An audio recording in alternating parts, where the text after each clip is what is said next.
Welcome in, friends. Today we're taking on brown butter peach cobbler cinnamon rolls, start to finish.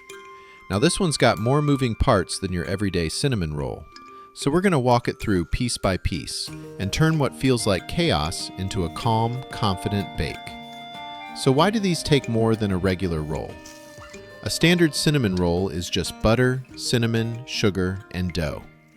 What we're building has 4 distinct pieces: an enriched, low-hydration dough, a roasted peach jam, a hand-smeared cinnamon butter, and a brown butter streusel crumble. More steps just means more places to get it right, so we'll take them one at a time. Before we go anywhere, here's the one rule that carries this whole bake. No free liquid. Drain the water and respect the water. Loose juice is the #1 reason a filling leaks out the ends of your rolls and the bottoms go soggy. Master the moisture, and everything else falls right into place. Let's start with the foundation, the dough. 2 things make it special. First, the tangzhong, a cooked paste of flour and milk you make first and cool. It locks moisture right into the dough and keeps these rolls soft for days instead of going stale overnight. Second, the butter. Add it a little at a time and let each piece work in before you add more. Dump it all in at once and the dough slicks up and fights you. Slow and steady gives you a smooth, tacky dough that passes the window pane test. Now you get to choose your rhythm. 2 roads, same destination. The commercial yeast path is a 1-day bake, about 475 grams of flour, 54% milk hydration, predictable and fast, with that immediate pillowy softness. The sourdough path is a 2-day rhythm. Same 475 grams of flour, a ripe levain, and an overnight cold retard. It takes longer, but you get deeper flavor. And here's the bonus. That cold retard firms up the butter so the dough rolls out easy the next morning. Now to our first real component, the fruit jam. Whether you roast it in the oven or cook it on the stovetop, that's just the road you take. The destination is a thick jam with no loose liquid. Here's the little bit of science that gets you there. Cornstarch needs heat and moisture to activate. As it warms, it goes from cloudy and loose to thick and glossy. But watch this. Boil it too hard for too long, and it thins right back out. So the rule is simple. The moment it hits a gentle simmer and turns thick and glossy, pull it off the heat. It keeps setting up as it cools. Now, whatever fruit you're working with, here's your guide. Fresh peaches. Cook them down and reduce that natural juice until it's thick. Frozen. Thaw and drain them well first because they carry a lot of water, so give them a longer cook. Canned. Drain them hard and pat them dry. They're already soft, so you're just setting the cornstarch. Apples and pears run firmer, so give them a few extra minutes. Berries are real juicy. Use your full cornstarch and cook them a little longer. And whatever you do, save that drained juice. We're going to use it.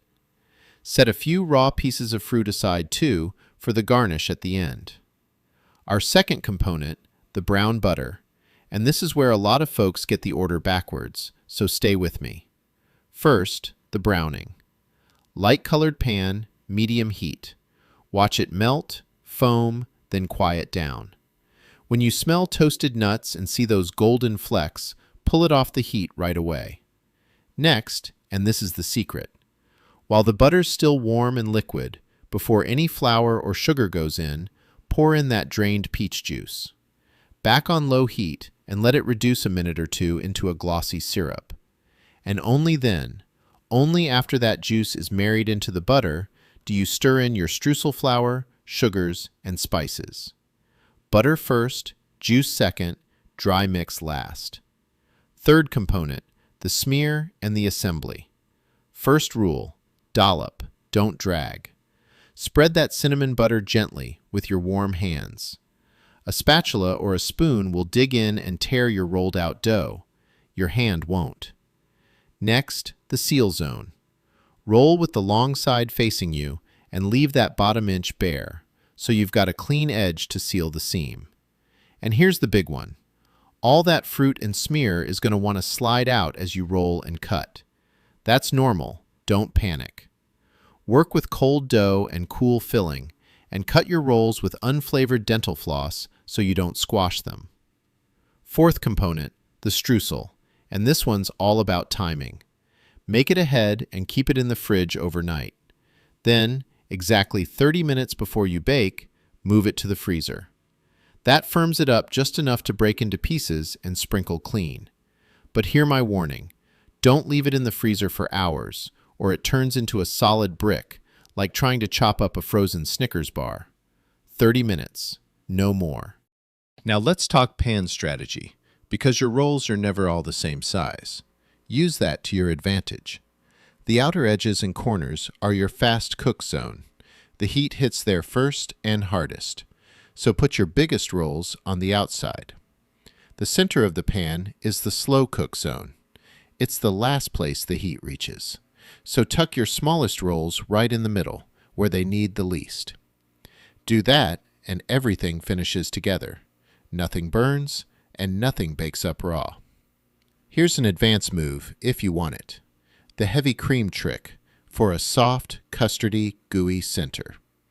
Right after the final proof, just before the oven, warm about half a cup of heavy cream and pour it slowly over the risen rolls, letting it settle down into the gaps.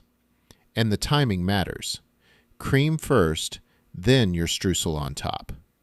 That way the bottom soaks up all that custard while the streusel bakes up crisp. When it comes to the bake, trust the temperature, not the clock.